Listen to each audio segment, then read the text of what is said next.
আপনার তো এতে গুণ পড়ানোর কথা ছিল, আপনি ভঙ্গ করে ফেললেন।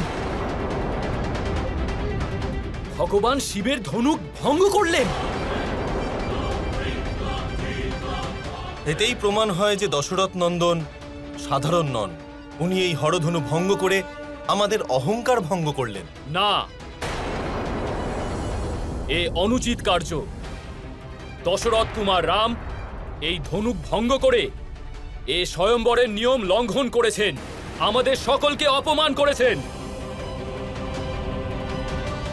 এই ধনুক ভঙ্গ হওয়া স্বয়ম্বরের শর্ত পূরণ বলে মান্য করা হবে না।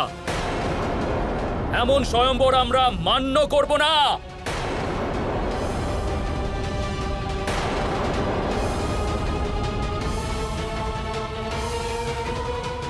রাম সেই ধনুক ভঙ্গ করে দিয়েছেন যাতে গুণ পড়াতে যে ব্যক্তি পারবে তার সঙ্গে আপনি আপনার কন্যার বিবাহ দেবার প্রতিজ্ঞা করেছিলেন।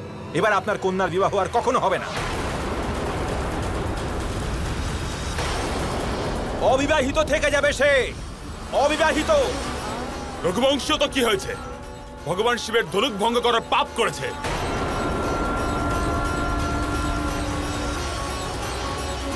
তাকে শাস্তি অবশ্যই পেতে হবে। সাবধান!